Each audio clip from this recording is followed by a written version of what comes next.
Shalom and welcome to the Israel Policy Pod. I'm Neri Zilber, a journalist based in Tel Aviv and a policy advisor to Israel Policy Forum. We have a great episode for you this week. Some might even say a historic episode after last week's U.S. election.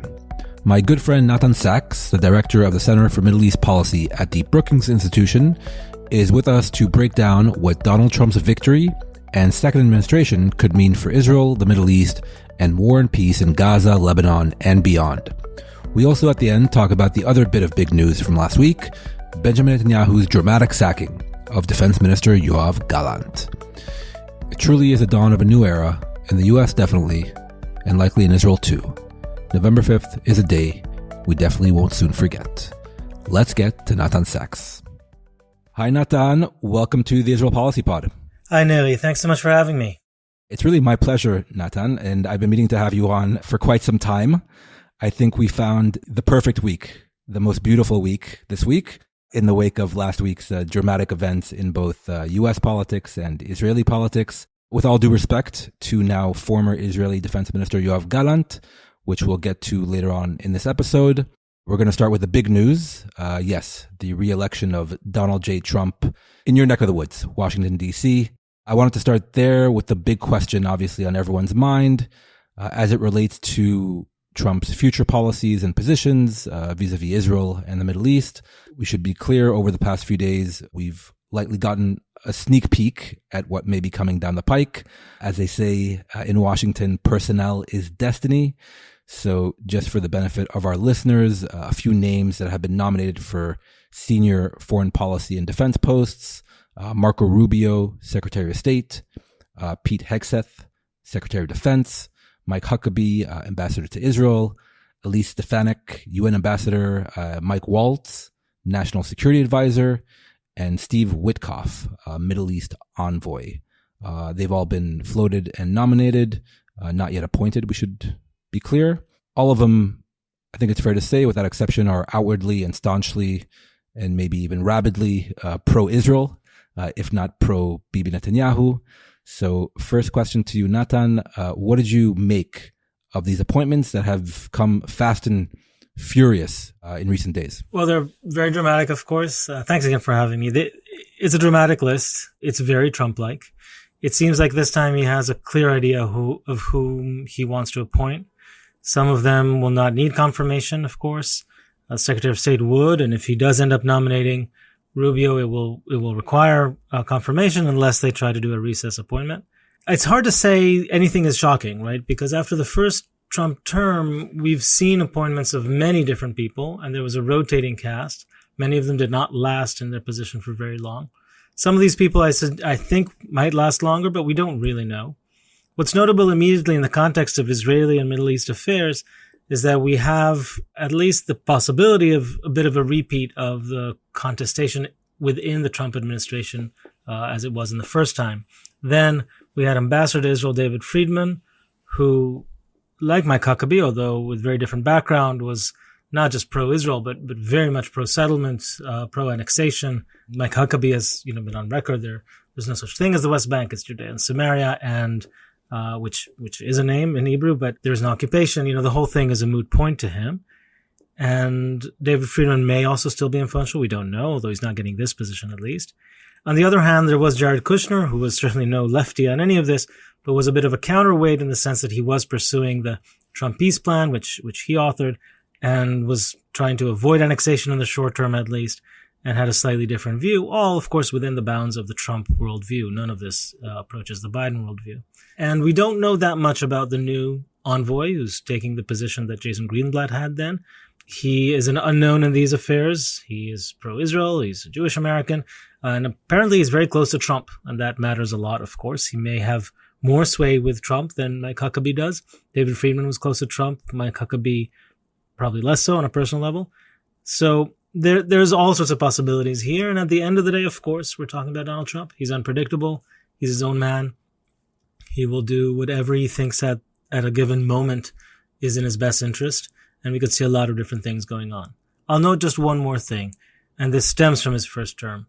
The highlight there was, of course, the Abraham Accords, which I think were a very good thing. And the possibility of deepening regional integration, which has deepened a lot in the intervening years, especially as we saw in April and then again this summer with actual mutual defense, that possibility is very much in the cards. And if you look at who holds the cards today, who actually has power and leverage over things, obviously it's Donald Trump, it's Benjamin Netanyahu, but it's also the Gulf states, the Emiratis to a large degree, and the Saudis in other affairs certainly, and potentially also in the Israeli-Palestinian arena, although it's a long shot. Given Trump's inclinations and his team's inclinations, I would very much expect the Gulf to be very much in the mix. They've probably been in the mix for a while with his people, and I would expect that to continue to be so. And if there's a silver lining here, I think, from my perspective, I do think that there are actors here with quite a bit of like-mindedness on many things. Netanyahu is much more inclined to listen to the Emiratis than he is to many others, and Trump is as well. There is at least room to work here in this angle, although to be very clear, I'm not super optimistic on anything. Yeah, we were talking before we started recording that, well, the past week has not provided many rays of sunshine, at least from our perspectives. But that's okay. We're professionals, and we'll try to analyze it professionally. This is the world we live in. Yeah. Yes, we have to look at the world as it is and not as we wish it were, at least for the near term, and the near term being, I guess, the next 4 years. Our lifetime, yeah. But yeah, let's hope not. And you're right.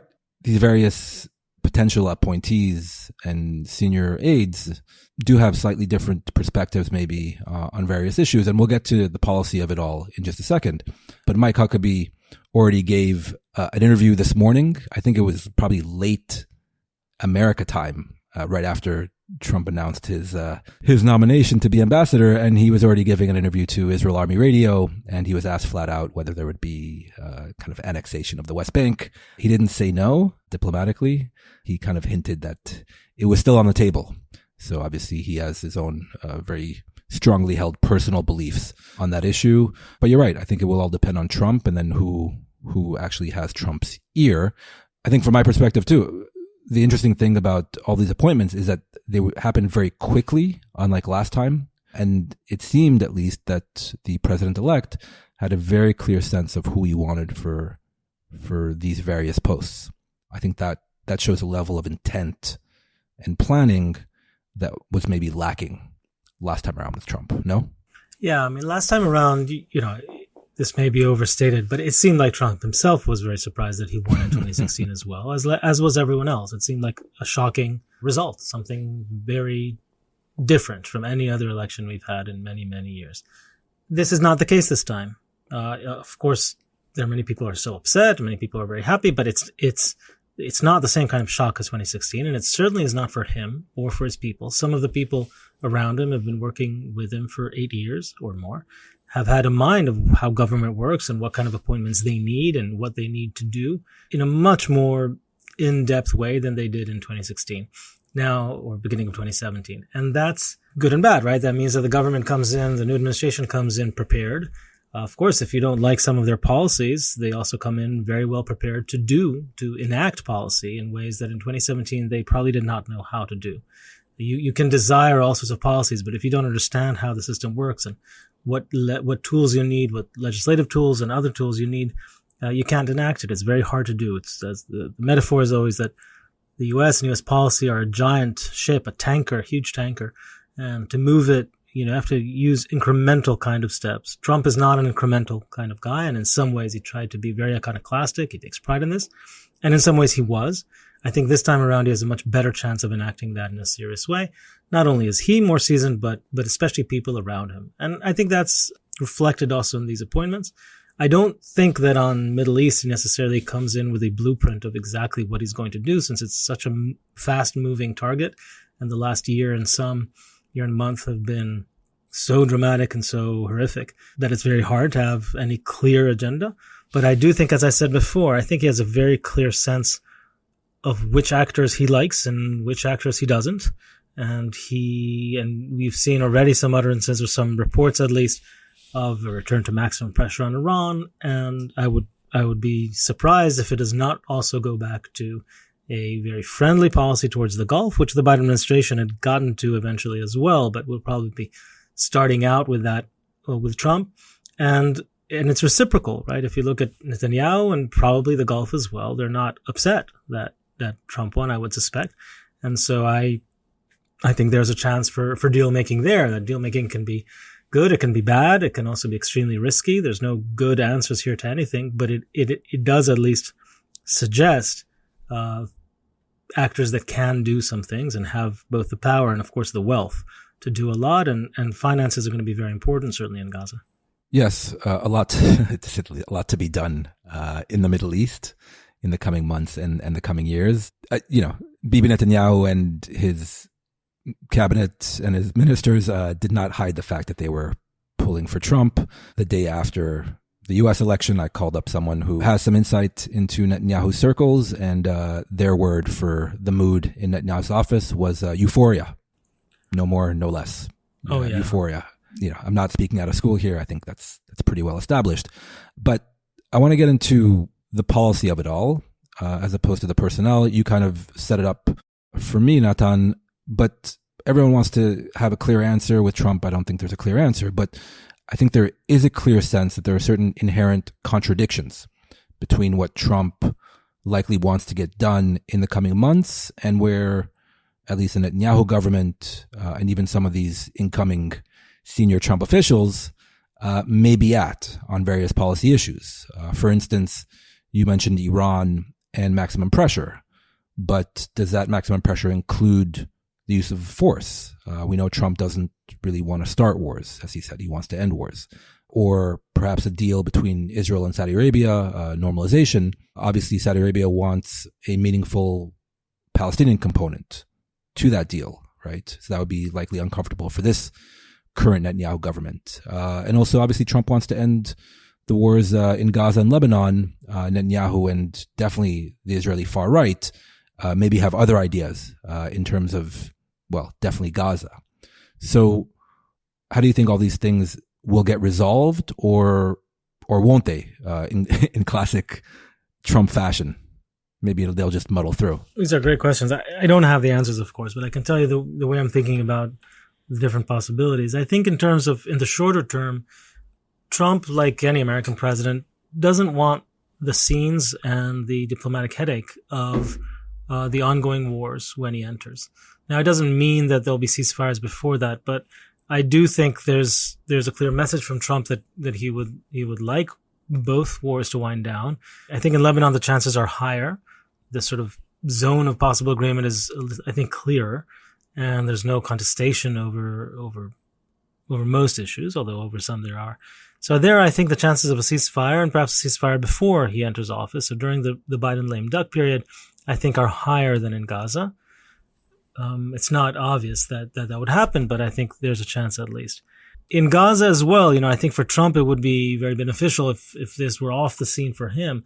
It does not mean, of course, that it will happen, but I think it is something that they would like. It remains to be seen. Will Netanyahu be more amenable, depending on what he hears really from Trump or his team? If there's a request to reach a ceasefire, Netanyahu may be more amenable. Of course, it's not only up to Netanyahu. Hamas and what's left of it need to agree as well. So maybe we see some half measure or sort of a unilateral Israeli winding down of things, but that's not a full ceasefire, of course. But this could point in those directions, and I think there's a chance at least. If it's not before January 20th, I do think it would be something that the Trump administration would want. In the broader scope of things, there are big questions, as you said. First on Iran and second on the Gulf.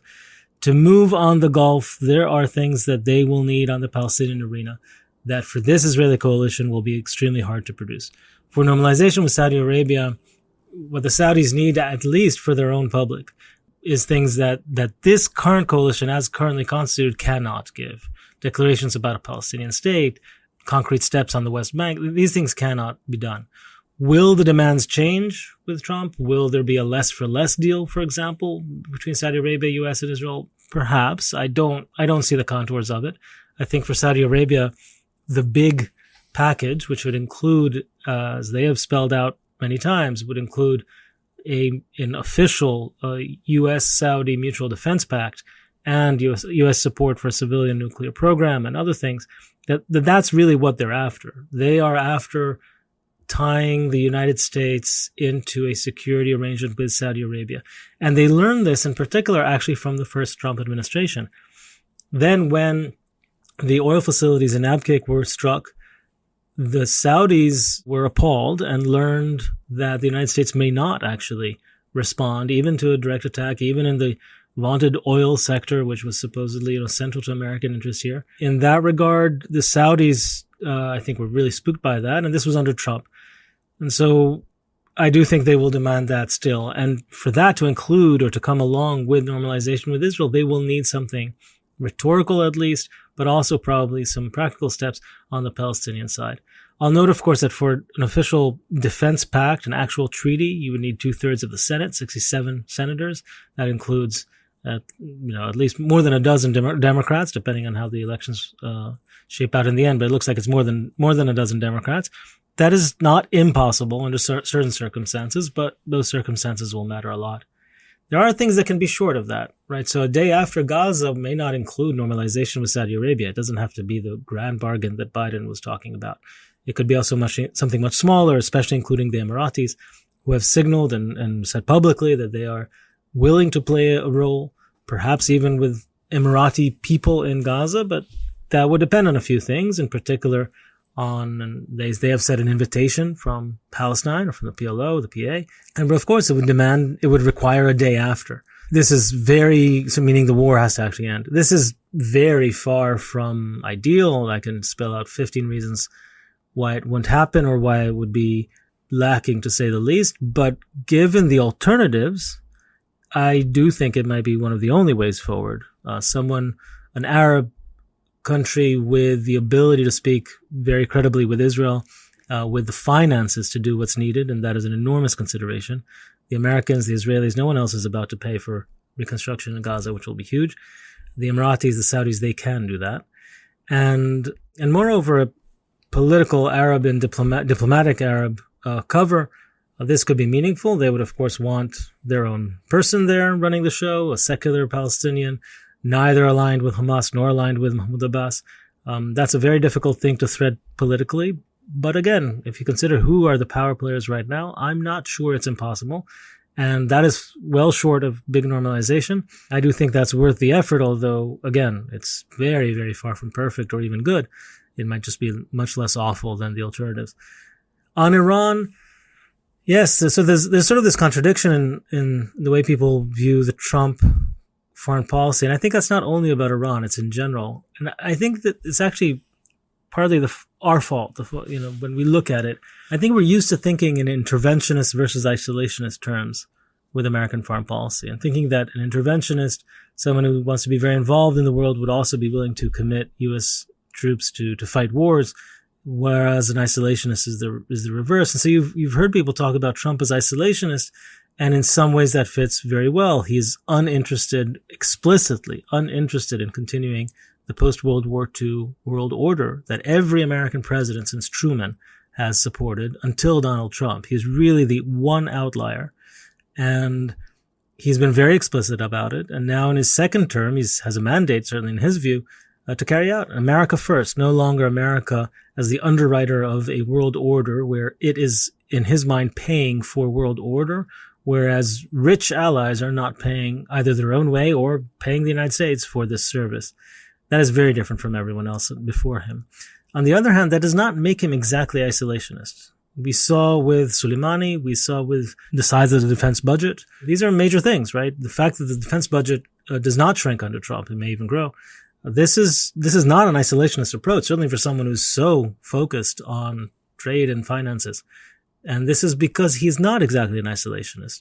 He is willing very much to intervene or to use force in certain instances.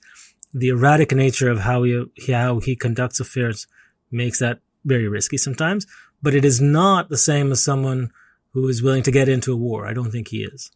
And in between those two extremes, or those two imperatives, lies the difficulty. For example, for Saudi Arabia, they see him willing to kill Qasem Soleimani, on the other hand, not responding to Abqaiq.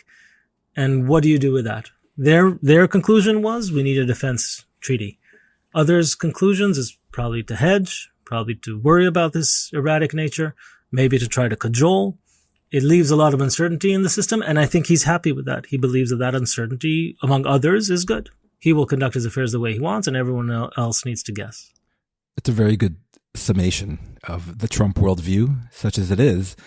My one question sitting here now in Tel Aviv is, you know as well as I do that the Israeli right views Trump very differently. I mean, if there was euphoria in the prime minister's office last Wednesday, then the Israeli right has been on, just watch Channel 14, which is like the pro-Netanyahu mouthpiece station. They're ecstatic. They think Trump is going to give them everything they want. And when you try to kind of explain this to, Israelis writ large, but especially right-wing Israelis, they look at you like you're crazy. Like they do believe that Israel is the exception to what you laid out, which was the Trump worldview. You're saying that the Israeli right may be in for a rude awakening. Not necessarily. So I think, the Trump worldview, I think like with everything with him, of course there are exceptions. And Israel is an Israeli policy are a unique case for a few reasons. First, they are very political in the United States. They're a domestic issue to a large degree. Mike Huckabee is politically important in the United States. His daughter is politically important, very active, an important figure in the Republican Party. She was, of course, she was in the first Trump administration, and she's now very influential in her own right. And Mike Huckabee is a representative of the deeply pro-Israel, I would say pro-settler, pro-Netanyahu, to the right of Netanyahu, actually, conservative evangelical community. It's not all evangelicals, of course, but Mike Huckabee is very much a representative of that.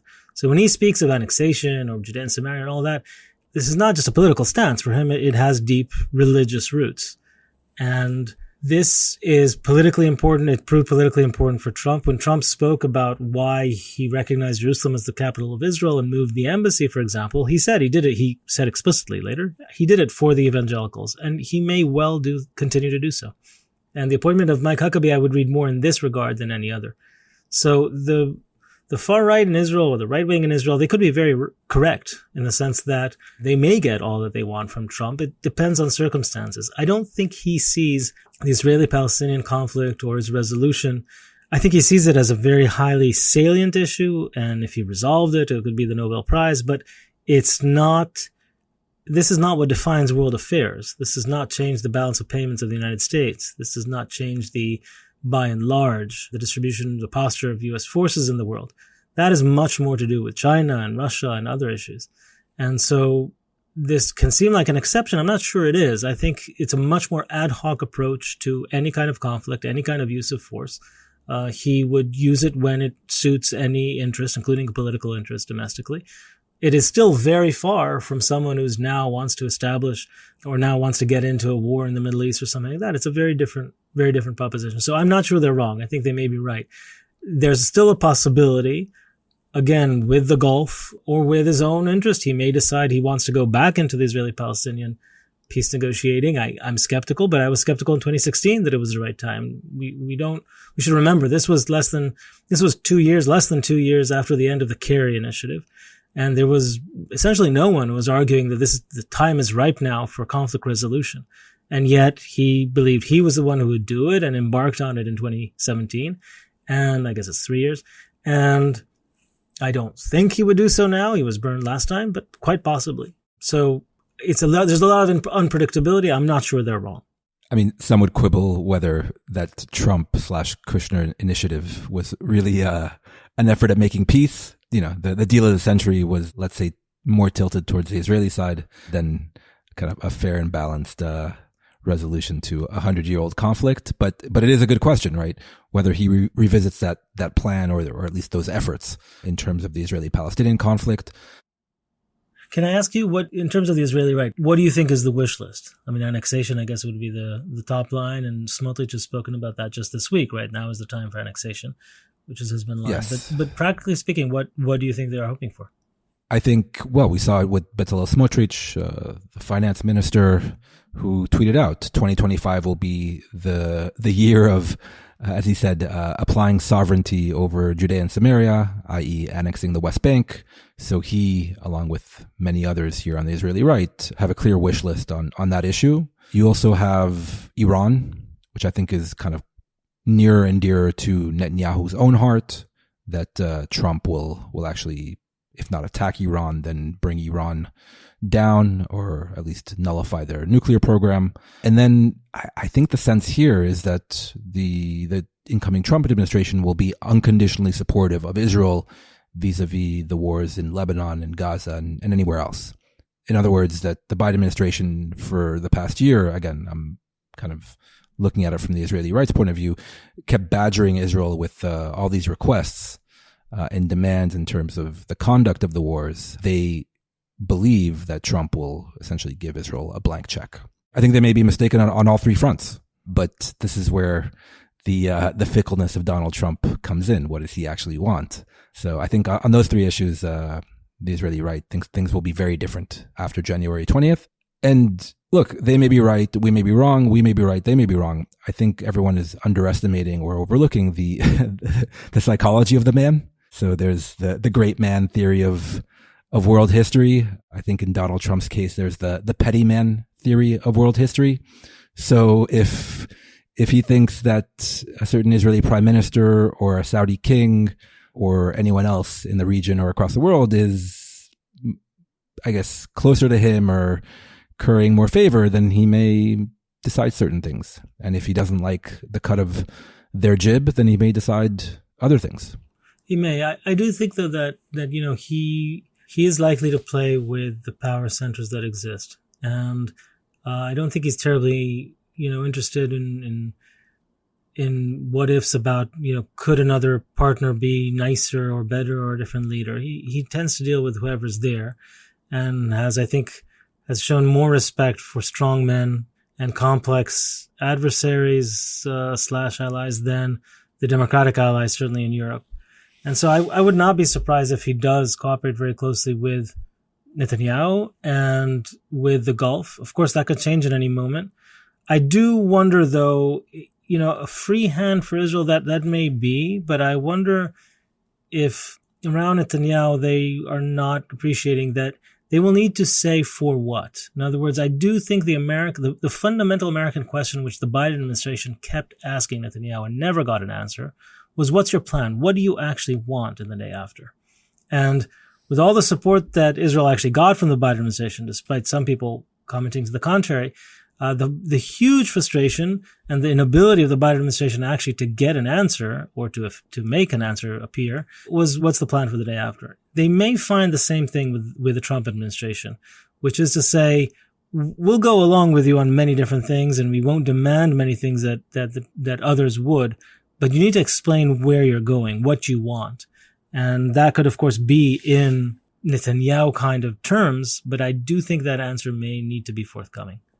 Yeah, and I heard from someone earlier today, I was on deadline for an article for the Financial Times on this very issue, the rejoicing on the Israeli right at the recent Trump appointments. There's a recognition or understanding, I think, by those people close to Netanyahu that they're going to have to deliver on something in terms of Trump and his own priorities, that it won't just be one-way traffic. And it may suit Netanyahu's desire. It's not, I know we've sort of, after all these months, we are assuming that Netanyahu is simply interested in endless war. And I think there are certainly data points that point in that direction, or at least did until now. But this is a different world.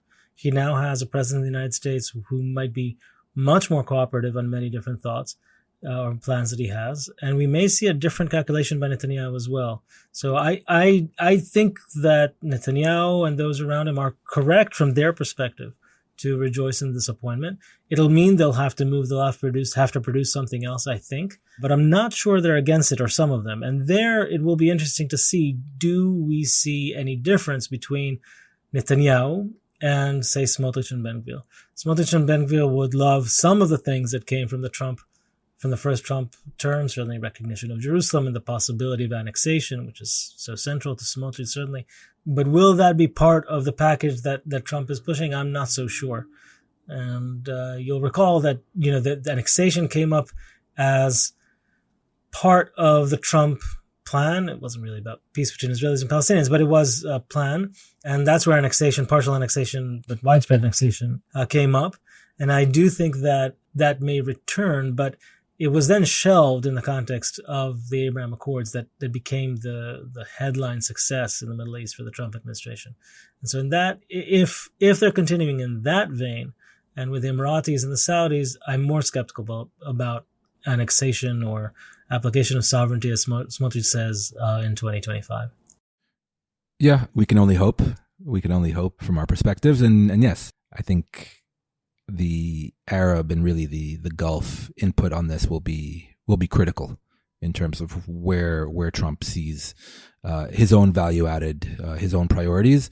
And Natan, you beat me to my next question. As somebody who has followed Bibi Netanyahu and especially U.S.-Israel relations under Bibi Netanyahu, I think it's fair to say that under Trump, he can't play the same, tricks and shticks, the same games he played, especially over the past year with Joe Biden and the Biden administration. That Trump, I think Netanyahu understands this, is a different politician and a different U.S. president, right?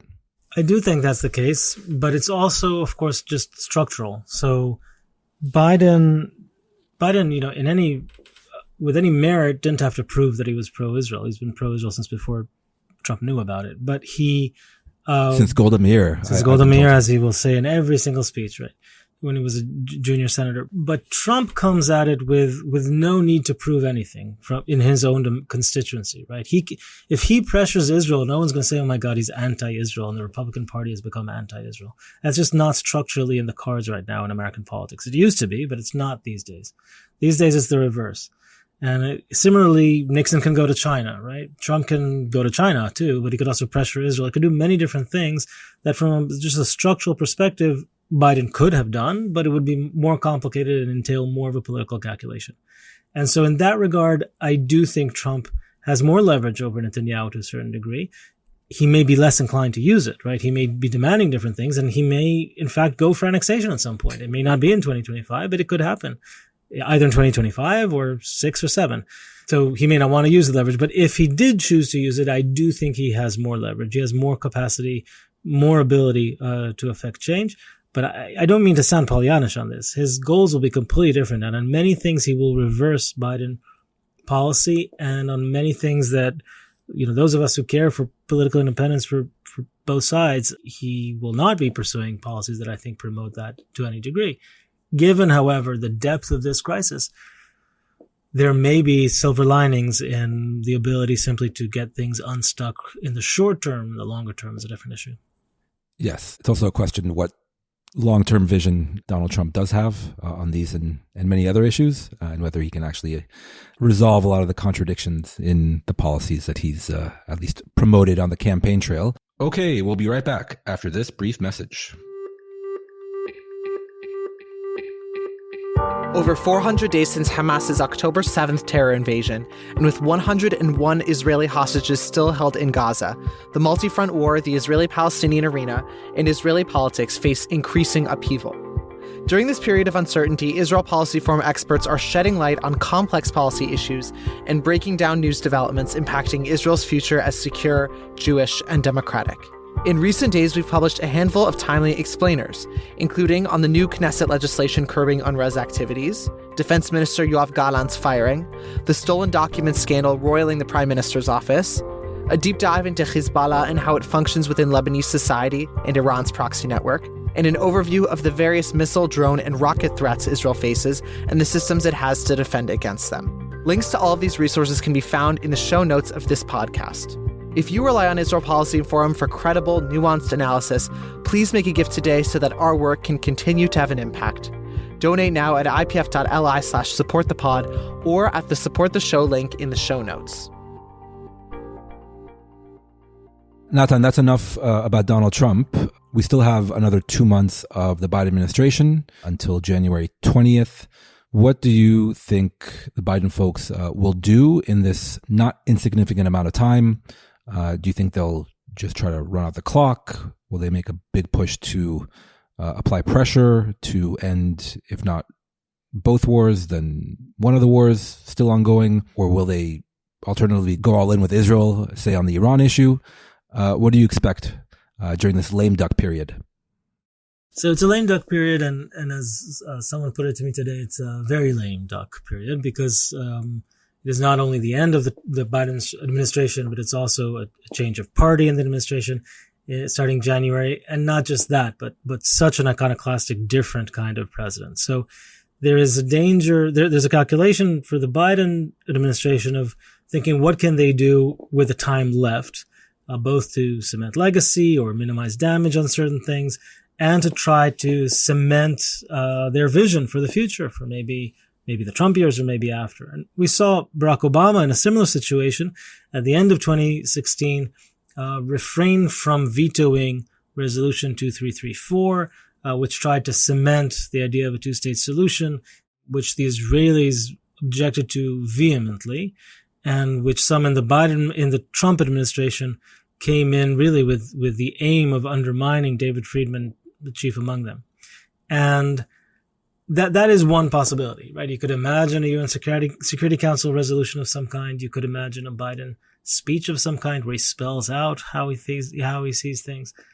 In truth, I think they have the ability to be rather instrumental in more practical terms, and they may choose to do that. First of all, I strongly suspect they are very active as we speak in trying to bring about the end to the war in Lebanon and to negotiate a deal there. As I said, I think the contours of what a path forward would be, I don't mean to overstate how clear they are, but I think that there is a path forward, right? If in Gaza there's a fundamental disagreement about whether one of the parties, Hamas, should even be party to it, right? Netanyahu really does not want to have a deal with Hamas at all. He may have to do it, but he does not want Hamas as part of anything in the day after. And of course, Hamas does want it. In Lebanon, that's not the case. Certainly, Israel wants to marginalize Hezbollah as much as possible and very much limit its possibility to operate close to the Israeli border. But it does not have the aim of eliminating Hezbollah completely. It has already dealt a huge damage to Hezbollah, but I don't expect it to demand more. So, in short, I think there's a diplomatic path there, and the White House is very active on that. The Biden White House.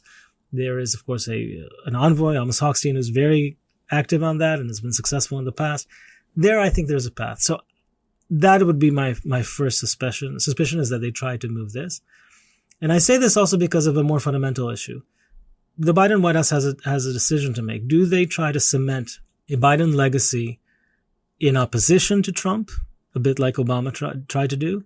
In other words, laying out the groundwork that would be hard for Trump to undermine, or that would put markers for the day after Trump in 4 years if they come back to power, if the Democratic Party comes back to power?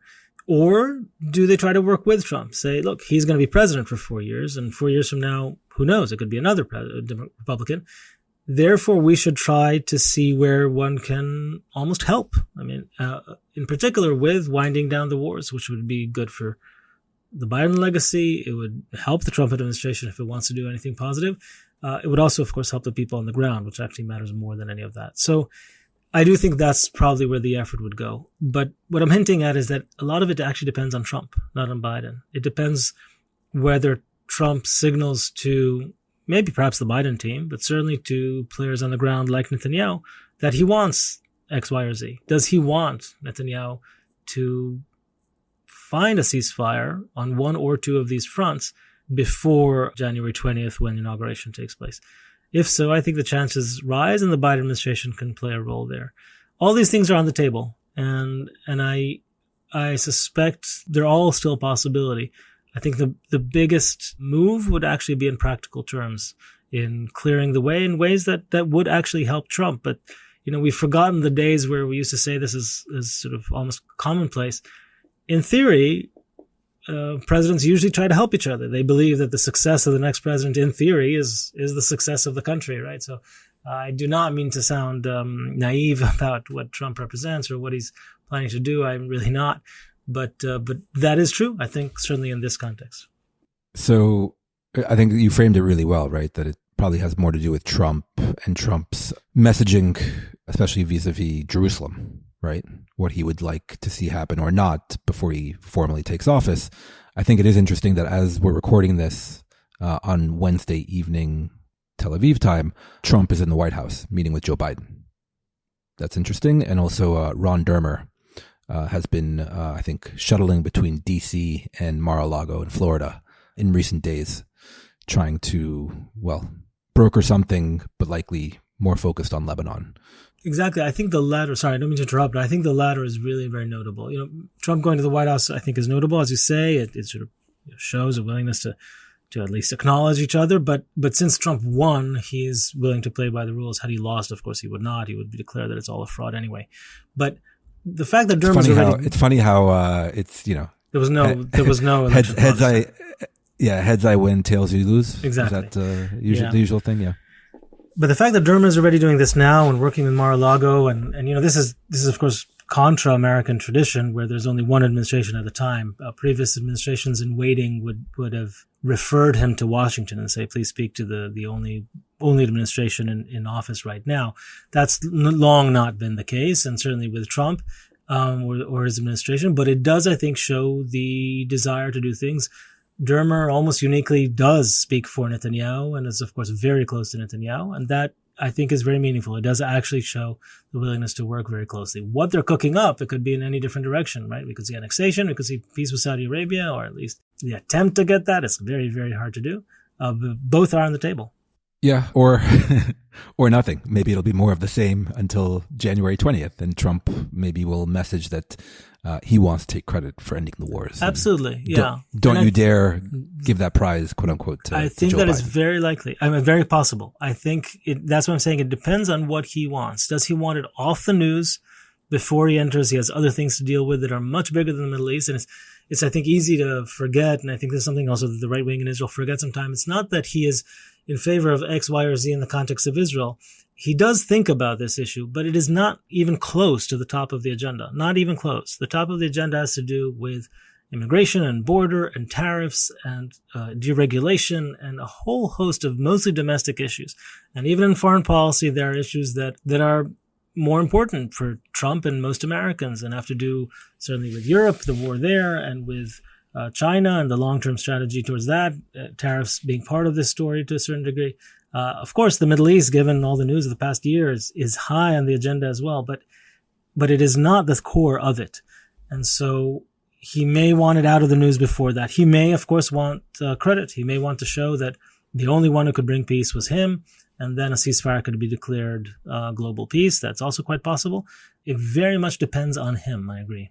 Yeah, Natan, just for the record, how dare you insinuate that Israel and Israel's wars are not the center of the universe? We here on Israel Policy Pod wholly reject those insinuations. I know, I grew up in Jerusalem, and I'm not a young person anymore. It has still not quite broken through my own consciousness that my hometown is not the center of the universe, or at least not the center of American attention. And in the past year, it has been the center of enormous attention. But it is fundamentally true. And it is something I think, especially for Israelis, but also, by the way, Palestinians and others, it's very hard to truly grapple with.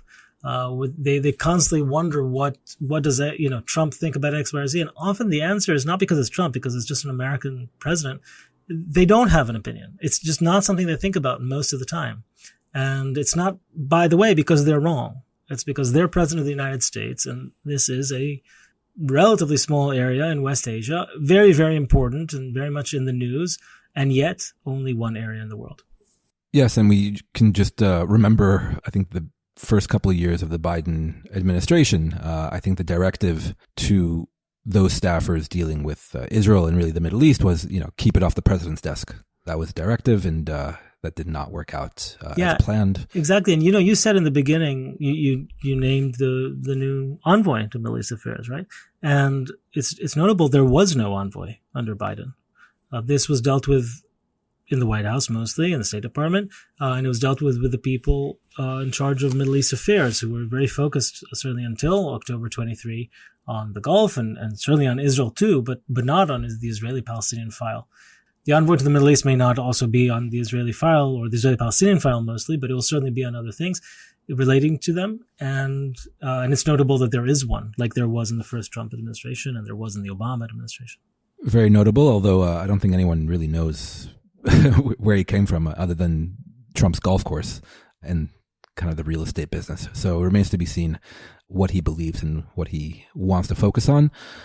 Not on a final issue, which we have to touch on. The U.S. election wasn't the only big news to have taken place on November 5th. last week. Bibi Netanyahu also used the opportunity, as we all know, to fire his defense minister, Yoav Gallant, right around 8 p.m. local time in Israel. Very strategic timing. In Israel, obviously, was an earthquake in political terms. Gallant was seen as the last, quote unquote, responsible adult in the current Netanyahu cabinet, and really the only buffer remaining between this far-right government and the security establishment. How concerned were you by Gallant's sacking when you heard about it in the midst of, going to vote, hopefully? And what do you think it augurs in terms of the conduct of the war in the coming weeks and months? Well, I voted early, but Good. So I did not vote on that day. And I also voted in D.C., which matters a lot less. But look, I think it's very notable. On the one hand, it was not shocking. The timing was surprising. And of course, it was sort of done on the one hand as a media dump in the U.S. No one here was paying attention. But of course, in Israel, it was done pretty much in prime time at a time when people were also watching the news because of the elections in the U.S. So it was big news. It wasn't shocking because the relationship between the two men was terrible.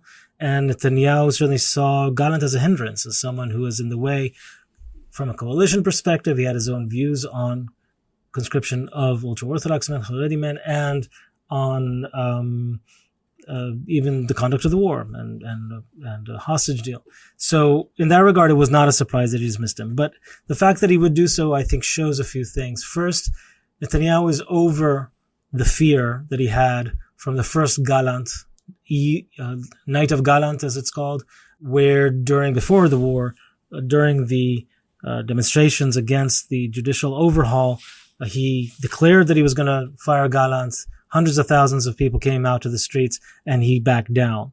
But this time, he showed he was simply not backing down. I think he's internalized or decided that he can withstand any of these kinds of demonstrations, and they're in the street. They are seen as the opposition anyway. They're not going to affect his ability to continue in his position. And that is very notable because in the year before the war, before October 7th, the opposition, the demonstrations, and very much focused on reservists, proved to be extremely effective. They had withstood a lot of the onslaught on the judicial system in Israel, and they had pushed back. Now it seems that Netanyahu and his coalition have figured out that they are willing to simply confront that and move forward, and in smaller ways also move forward with some of the judicial overhaul. And this augurs, I think, very poorly for the continued tenure of the chief of staff, Herzi Halevi, who is anyway said he will resign when the war is over, but perhaps also for the attorney general in Israel, which is not a minister. The attorney general is a civil servant. And if she is fired, that is a major issue. If she is replaced by the current minister of Justice, Yariv Levin, approved by this coalition, we will see a very different attorney general. And the attorney general is the official interpreter of law for the government, for the cabinet. And also the prosecutor in chief, or sitting above the prosecutor. So that is a major position. And if she is replaced by someone else, and I think that is quite possibly in the cards, that would be a momentous move in the context of the judicial overhaul and a major step for Netanyahu and Yariv Levin, the Minister of Justice, who's been the main dynamo behind the judicial overhaul. So I think you're absolutely right. We have to see the firing of Gallant in a wider context. And I should say that you're right. Unlike the first Night of Gallant, where you had these kind of mass spontaneous demonstrations in Tel Aviv and really across the country, and then the next day you had a general strike back in April of 2023. What I think did Gallant in this time was the mass demonstrations in early September. If our listeners recall, there were mass demonstrations in favor of a hostage deal, and the Histadrut, the big trade union federation, and even the private sector declared a general strike, I think, on one day in early September, and it didn't quite have the desired effect. So I think they fired that bullet a bit prematurely, and Netanyahu and this government withstood it. And I think Bibi himself learned that, the demonstrations in general don't have the same power, the same kind of rallying power that they had over the course of over 9 months back in 2023 before October 7th, and that he felt a bit more or a lot more confident in firing Gallant this time. I also think the Israeli public is just exhausted from really the past 2 years.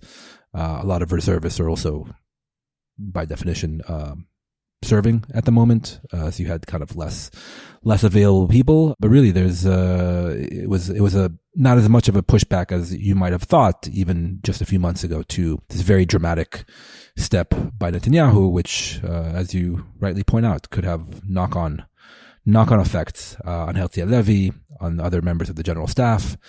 We should also note that Israel Katz, a very much Likud loyalist of Netanyahu, was placed as defense minister. If we know anything about Israel Katz, it's that he doesn't have much of a security or defense background. And so I think Netanyahu will be, or it now is, the de facto defense minister. There's very little pushback on that end in terms of the conduct of the war and hostage deal. You report a lot on military affairs, of course. Do you think this will have tangible, direct effects on the conduct of the war, the conduct of the military? Tangible, I don't know. It's hard to say. I mean, it's not like, yes, there were differences of opinion between Gallant and Netanyahu, but not as big as Netanyahu and his mouthpieces would like us to believe. I think Netanyahu and Bibi very much saw eye to eye in terms of Lebanon and really the events of the past 2 months on the northern front. On the southern front, it's not a secret that Gallant and really the IDF general staff said, okay, it's time to wrap this up. Priority should be given to the hostages. We're willing to withdraw from strategic places in Gaza, like the Philadelphia corridor, in order to facilitate this deal. And Netanyahu and the far-right ministers didn't want to hear it. So I think that was a genuine point of contention. But even on something like Iran, it's not like Gallant was demanding, say, no response to last month Iranian missile barrage, and Bibi was demanding kind of all-out escalation. No, I think it was very much coordinated and calibrated between the two men and the generals. So I think the differences in terms of pure military affairs are overblown, save for hostage deal, yes or no. Ultra-Orthodox conscription, obviously Bibi doesn't want to hear it because of political considerations. He wants to keep the coalition together. Gallant and many others here in Israel are obviously in favor, but that's more of a political issue, less of a pure military issue. So it's, in terms of the conduct of the war, no, I don't think we're going to see massive change just because Gallant isn't there, with one exception. Again, this brings us back maybe full circle to Donald Trump and the new administration. What is the actual plan for Gaza? And especially northern Gaza, the day after. And to the best of my information, there is no plan yet. No decisions have been made. And this has really irked Gallant and the top generals in the IDF. Yeah, I agree. I think, in the context of what I was saying before about the Biden administration, it really was something that Gallant from the very beginning did the obvious, which was to ask his staff and the Ministry of Defense to come up with plans. A plan, good, bad, but a plan at least. And something that Netanyahu, as Gallant detailed later, explicitly forbade the others to even discuss. And the fact that a year later we're still wondering what is the Israeli plan for the day after is absurd. Even if it was a plan I hated, there would be some kind of plan in place so that if you're succeeding or not. And that, I think, it is very notable that Gallant is not going to be involved, although by now he was somewhat sidelined, I think, by Netanyahu anyway. And Israel Katz, as you mentioned, not much of a military background, which is not, in and of itself, does not disqualify someone from being Minister of Defense. There have been very successful ministers of defense with no military background, from Moshe Arens to Shimon Peres. But he's also someone who has very much political ambitions and has made his clear calculation about Likud politics, that he needs to be on the side of Netanyahu now. I don't expect that we're going to see any kind of oppositionary stance from Katz on anything, really, towards Netanyahu, quite the contrary. Yes, especially, look, there have been civilian defense ministers, but none that have been parachuted into that top job in terms of Israeli security in the middle of a 7-front war with a looming Iranian retaliation. So that's why everyone was, still is quite concerned about this and many other issues, Natan, which hopefully we will discuss when you come back on the Israel Policy Pod in future. Thank you so much for taking the time to discuss all things Trump and some things Netanyahu. And we can only hope for the best in the coming weeks and months and years. Thank you very much, Neri. It's really my pleasure, even in times that are not very pleasurable. Well, to better days. Thanks, Natan. To better days. Take care. See you soon. Okay, thanks again to Natan Sachs for his generous time and insights. Also, special thanks to our producer, Jacob Gilman, and to all of you who support Israel Policy Forum's work. Do consider making a donation to Israel Policy Forum so you can keep being a credible source of analysis and ideas on issues such as these that we all care deeply about, including this podcast. And most importantly, thank you for listening.